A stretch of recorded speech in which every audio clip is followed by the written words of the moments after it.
अस्सलामुअलैकुम, welcome to back my YouTube channel Farooq 308।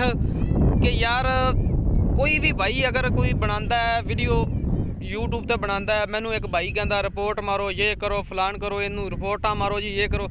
इस तरह नहीं करी जाता किसी का यूट्यूब नू। मैं बहुत भाइयों ने सपोर्ट करना, बड़ियां सपोर्ट करना, उन्होंने वीडियो भी वाच करना कि यार अल्लाह की ज़ात इन्होंने इज्जत देवे। अगर रब की ज़ात किसी को इज्जत देंदी है ना, तो रब को इज्जत मंगनी चाहिए। ये नहीं भी नहीं ए भाई सामने खड़ोता है, इन्हू पूछो कि असी मेहनत इतनी की है। मैं बहुत मेहनत करने तो बाद माशाल्लाह फस्ट अपनी जी यूट्यूब की सैलरी अल्लाह खैर करे इस महीने के आ जानी।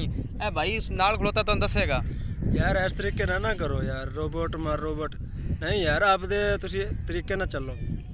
अब देखो ना तरीके नाल चली जाता। अल्लाह की ज़ात अगर किसी को इज्जत देंदी ना, रब की ज़ात इज्जत देंदी है। आपदे चैनल कराओ ना खुद तुसी मकसद अगर टाइम दोगे अपने चैनल नूं, तो अल्लाह की ज़ात बिल्कुल तुहानू इज्जत देगी। बिल्कुल जी। हाँ, अपना चैनल बनाओ, अच्छी वीडियो बनाओ।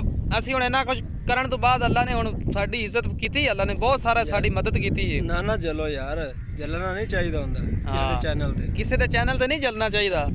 अल्लाह तुहानू भी इज्जत देवे यार, अल्लाह सारे भाइयों नूं इज्जत देवे। असी माशाल्लाह अल्लाह दी ज़ात तुहानू भी बुलंदी ते लै जावे, ते सपोर्ट करनी चाहिए। मुसलमान भाइयों पाकिस्तान दे विच वाहत लोग हैगे ने जेड़े एक दूजे दी सपोर्ट नहीं करते, बाहर दे मुल्खां वाले बड़ी सपोर्ट करते हैं यार। इंडिया दे विच वेख लो, असी मुसलमान हाँ इंशाल्लाह, अल्लाह दे हुक्म नाल मुसलमान हाँ, ते हाँ बिल्कुल रहांगे।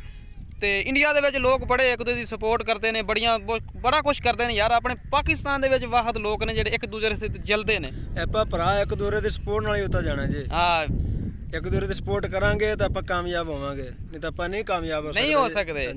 एक दूजे नूं कामयाबी दो कि वो कामयाब होवे यार। इस तरह ना करो यार, मेहरबानी। अल्लाह हाफिज़ यार, मेहरबानी करो।